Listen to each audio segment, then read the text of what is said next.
Porque a gente sabe que os homens da nossa faixa etária, eles aprenderam sobre sexo na pornografia. Ou num puteiro, numa zona. Que é o que acontece. Vamos lá levar ele para virar homem. Era o hábito dos pais. É o hábito. Foi o meu pai falava isso do pai dele, do vô dele. Então, assim, era hábito da época. Então, criou homens com trauma também. Parece que a mulher não é... E separa as mulheres, né? A mulher que... Aí que começa a construção. A mulher para casar e a mulher para divertir. Para divertir. E é perpetuado até hoje nos discursos. Ainda tem muito, né? Entendeu? Então, assim, é muito triste isso, Val. É muito triste. E a gente tenta fazer na sexualidade essa questão de trazer essa diferenciação sobre sexo, sexualidade, sobre libido, sobre autoconhecimento, mas, principalmente, desmistificar essas coisas que a gente traz desde quando a gente entende por gente, que moldam o nosso comportamento hoje. Nosso comportamento sexual e comportamento em sociedade. Em sociedade. Porque é muito triste ver homens com o comportamento dos nossos pais, homens que têm informação hoje em dia, homens que podem pesquisar um conteúdo de qualidade para que você tenha relacionamentos mais saudáveis com a sua parceira, com seus filhos futuramente, mas homens que ainda tentam ainda regredir. Voltar lá na época que os relacionamentos eram melhores, mas não eram relacionamentos melhores. Eram relacionamentos onde a mulher era silenciada. Ela era silenciada. Ela não tinha direito de falar. Ela não tinha opção. Ela não tinha perspectiva de uma vida melhor. Aquilo ali era a vida que ela entendia, que era boa para ela.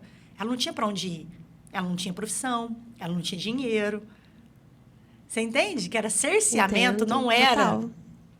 Então, hoje em dia, os homens que estão vindo com esses pensamentos retrógrados da época do meu pai, eu nem converso. Eu nem dialogo. Mas você acha que ainda é a maioria? Aí, O que você acha? Porque, assim, da mesma forma que a mulher ela tá mudando esse pensamento também, né? Os homens de agora também estão. O que você acha? Qual é a tua opinião a respeito? eu opto por conviver com homens que tenham um pensamento mais progressista. E agora, com a proliferação de podcasts, de lives na pandemia... A pandemia... A pandemia foi, já não aguentava ver live mais. Você passava ali, mas tinha umas 30 lives. Eu não aguentava aquilo. Deu a opção das pessoas terem mais opções de se comunicar. Eu acho muito válido, Val. Mas desde que você não prolifere pensamentos sexistas, misóginos, machistas, que você ofenda o direito da outra pessoa de ser quem ela é. E, assim, a gente tem a opção de escolher ser melhor. Só que você perpetuar uma opção de ser pior e levar um monte de gente, porque a nossa palavra tem poder. Então, se você para e analisa, eu tenho a capacidade, a possibilidade de eu trazer claridade, luz para um assunto, por que eu opto por trazer treva? O que eu vejo muito é discursos masculinos demonizando a mulher, colocando a mulher sempre como interesseira, sempre a mulher que quer tirar vantagem em cima do homem, né? Mulheres que sempre... ela é como se a mulher fosse aquela que sempre gosta de conquistar e meter um chifre no cara. Tá tendo muito mesmo um discurso assim, né? Até uma das perguntas, né, que veio através do Instagram. Sim, verdade, a gente tem pergunta, tá? Senão a gente esquece aqui. Teve uma pergunta muito interessante que, assim, eu até tive que dar uma gugada. Porque, até, deixa eu ver aqui certinho como que chama. Qual é a tua opinião sobre o movimento Red Pill? Red Pill.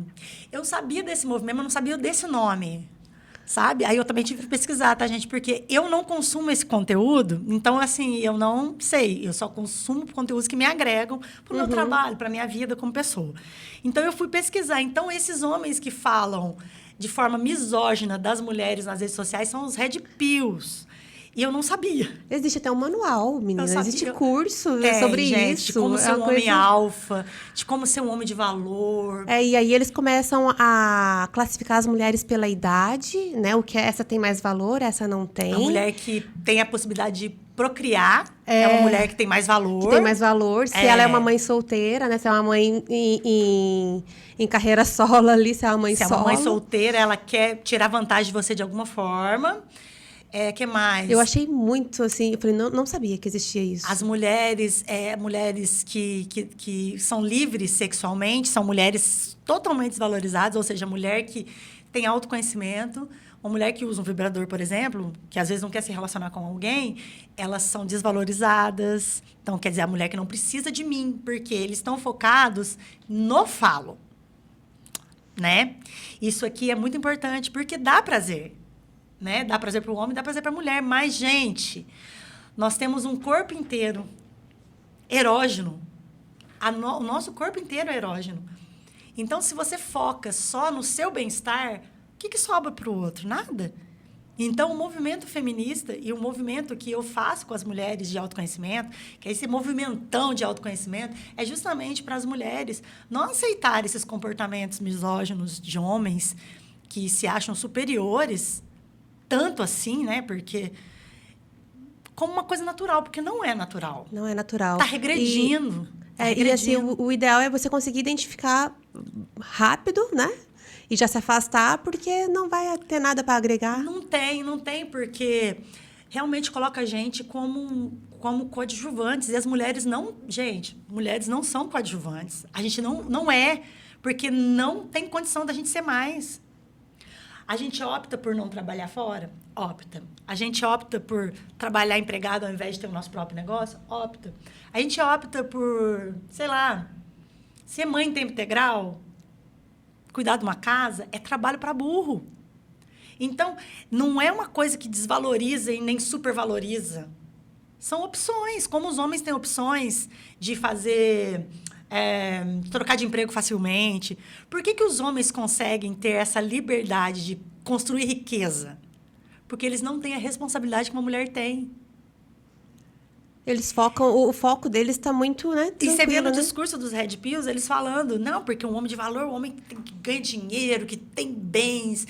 Eu não vou me relacionar com uma mulher que tem filho, uma mulher que já foi separada. Eu não vou me relacionar. Por quê? Mas o que tem o problema de uma mulher? O que essa mulher te causa tanta estranheza? Uma mulher independente te causa muita estranheza? Uma mulher autônoma te causa tanta estranheza? Quão vulnerável que você é nas suas relações, que isso te prejudica de alguma forma? Então, diz muito mais sobre quem faz o discurso do que a forma que a gente vive. É verdade. Fala muito mais sobre eles, né? Pô, o cara tá com um masculino tão ferido a ponto de ter que menosprezar a mulher no podcast. Então, você vê que agora que a gente está falando do patriarcado, a gente só focou na gente aqui, nas mulheres, que são as mais interessadas nesses podcasts. Mas a gente não tem nenhuma necessidade de demonizar os homens. Eles têm os corres dele, a gente tem os nossos corres, a gente sabe tanto que é difícil, né? Mas não existe uma pessoa de valor. Existe o valor que eu dou para essa pessoa. Não é o que eu tenho, meus bens, que vão me tornar uma mulher. As mulheres só não são ricas. Depende do grau que o grau dele ali é dinheiro, né? As mulheres só não têm riquezas, fortunas gigantescas, porque elas não têm tempo. Dá tempo essa mulher. Fica com as crianças para ela, se ela não vai ganhar o dinheiro dela. Verdade. Arruma uma babá, arruma uma empregada. Essa mulher, ó... voa. Foguete não tem ré. Eles falam muito, né? Foguete não tem ré. Mulher também não tem. Não tem. Elas conseguem. Porque elas são mulheres sobrecarregadas. Então, assim, eu falo para você, esse negócio do movimento Red Pill é um retrocesso, ao meu ver, tá? Tira muita coisa, esse movimento de homens que falam, que dão mentoria para as mulheres se livrarem de alguns homens que são abusivos. Tem muito disso, e eu consumo alguns conteúdos de homens na internet que falam sobre isso. Que é justamente abrir os olhos das mulheres, porque eles são homens, eles sabem o que os homens fazem. Do que ele consegue... O né? jogo, a artimanha, aliás, jogo da sedução. Eu até gosto, sabe? Mas quando vem com o discurso sexista de diminuir mulheres para poder crescer, usar você como degrau para poder ter um discurso que te menospreza, tudo que te maltrata, tudo que te faz mal, não é Não é nada que agrega.